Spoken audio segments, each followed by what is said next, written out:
Lula não convocou para a manifestação. Ele já não é um líder carismático popular. Lula detém um poder num arranjo que é baseado muito mais em suas relações de poder entre a elite governante do que no apoio da população nas ruas com as suas bandeiras.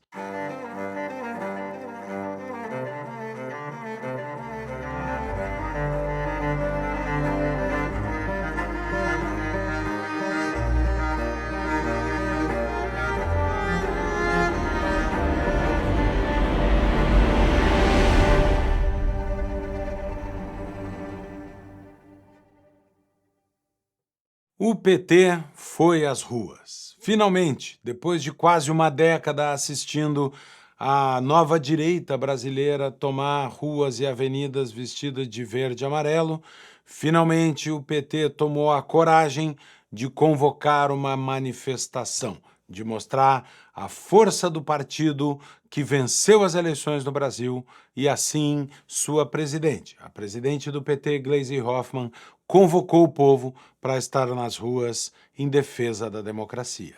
Olá, pessoal. Passando por aqui para lembrar que agora, no sábado, dia 23, é o nosso Dia Nacional de Mobilização em Defesa da Democracia.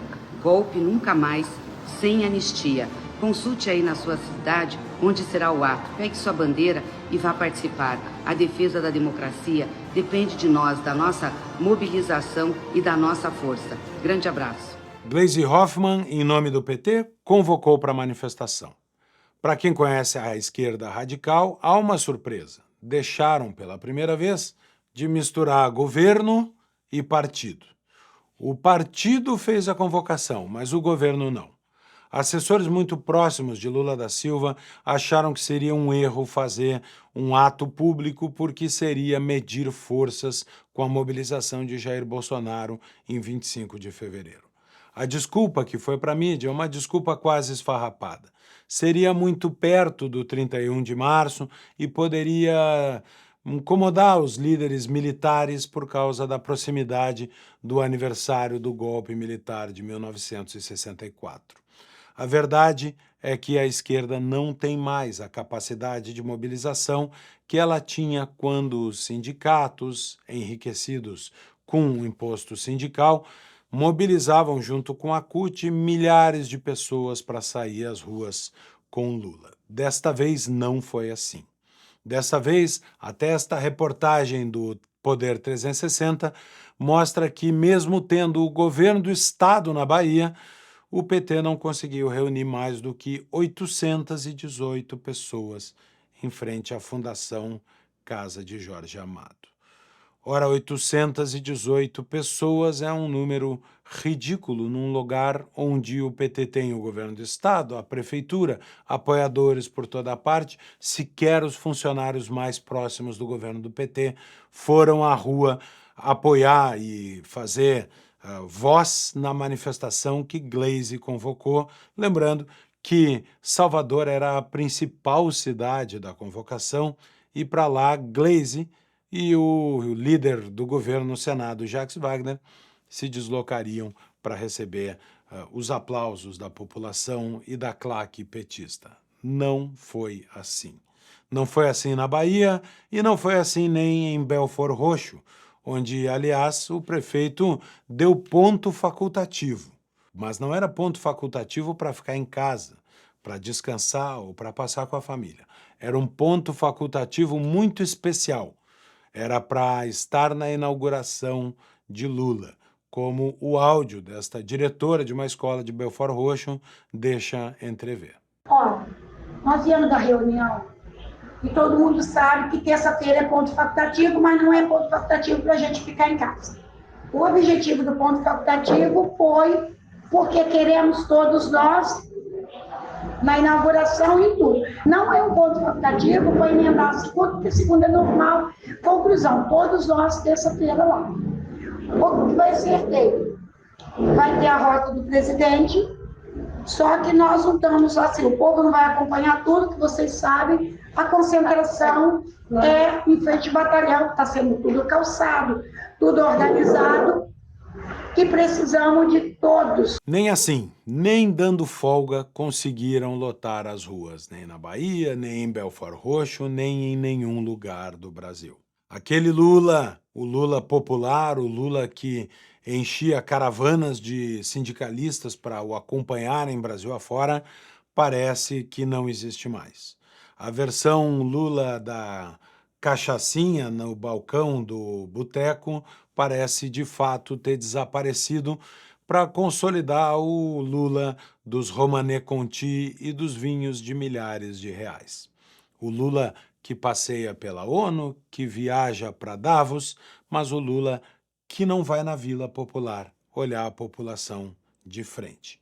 É o novo Lula, o Lula que se queixa e pede mobilização dos movimentos populares, dos movimentos sociais, para arrumarem uma moradia para ele no início do governo, porque ainda não tinham achado os móveis do palácio e ele era um sem palácio.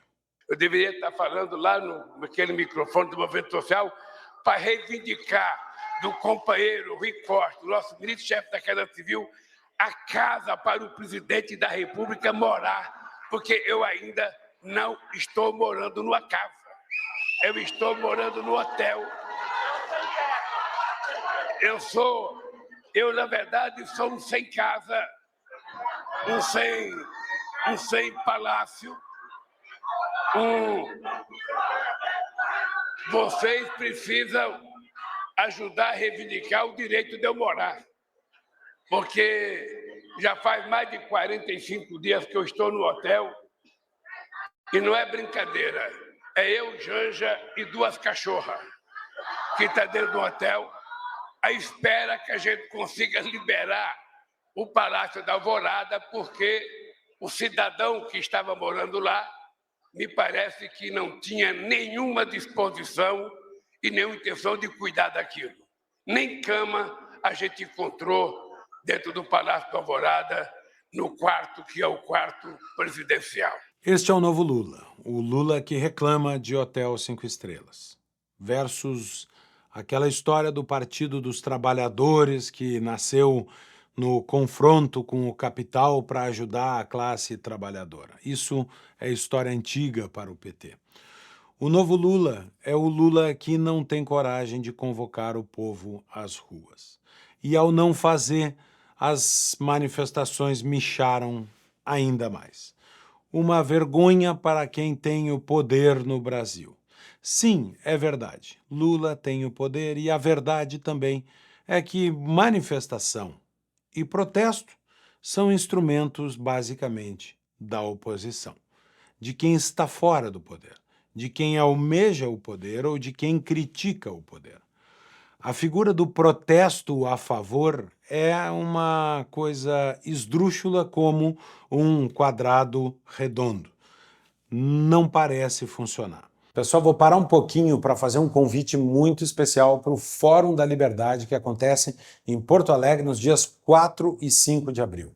É o maior evento de debate de ideias da América Latina, sempre com um tema instigante sobre a liberdade. Esse ano é Admirável Mundo Livre, uma provocação com o livro do Aldous Huxley. Além do Félix Maradiaga, que foi preso político na Nicarágua, de Michael Shellenberger e outros pensadores, eu vou ter a oportunidade de mediar um painel com o senador Rogério Marinho, o ex-ministro do Supremo Tribunal Federal Marco Aurélio Mello e o ex-presidente da República Michel Temer. Quero convidar todos para esse evento e aqui na Brasil Paralelo você tem um desconto de 30% na inscrição via esse QR Code que está na tela ou clicando no link que está na descrição desse vídeo.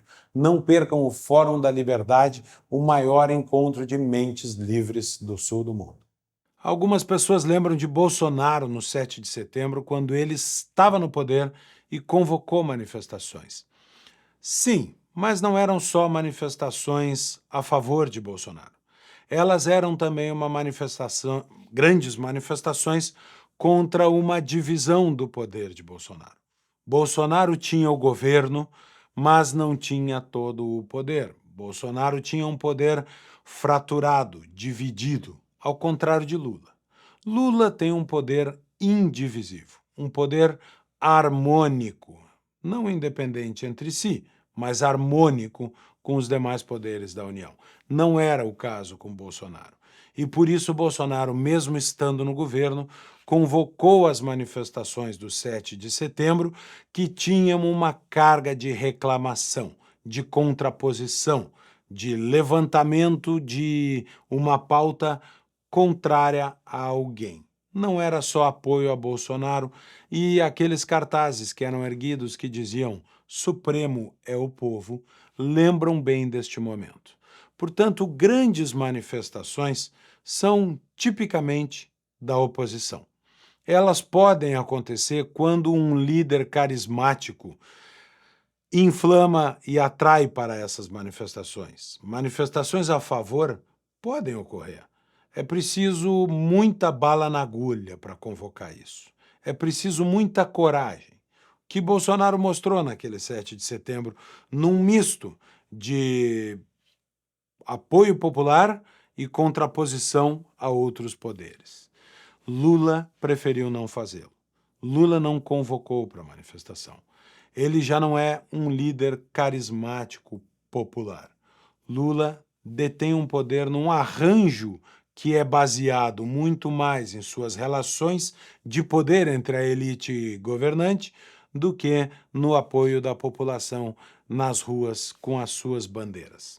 Para quem lembra do PT dos anos 80 e 90, que tomava as esquinas das grandes cidades no horário do almoço, em que cada funcionário público e cada profissional saía para a rua com a sua bandeirinha do PT para bandeirar nas esquinas, nós estamos vendo o ocaso deste momento petista.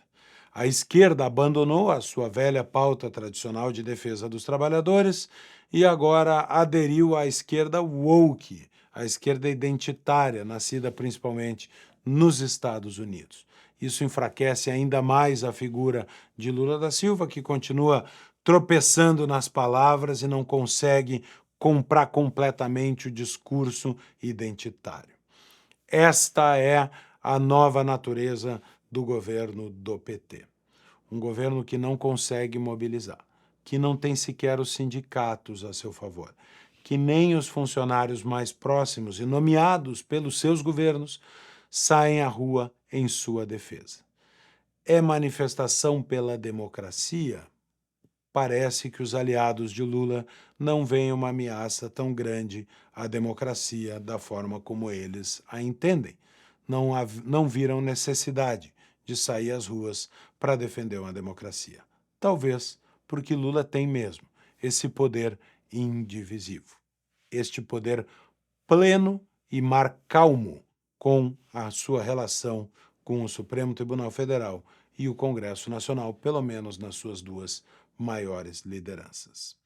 A continuar assim, o PT logo vai perder de vez a mão da sua relação com o povo brasileiro. A população mais pobre espera políticas públicas do governo, algo que ainda não acontece. Lula comanda o seu governo olhando pelo retrovisor. Todo o noticiário nacional é sobre Jair Bolsonaro e não sobre medidas do governo de Lula da Silva. Lula aparece menos no jornal do que Bolsonaro e vai se distanciando cada vez mais da sua base. Assim, não vai demorar para que o povo veja cada vez mais em Lula uma figura estranha. O apoio de Lula da Silva vai minguando cada vez mais. E se continuar assim, chegará o tempo em que o PT terá uma nova oportunidade de reunir pessoas nas ruas, porque logo estará de novo na oposição.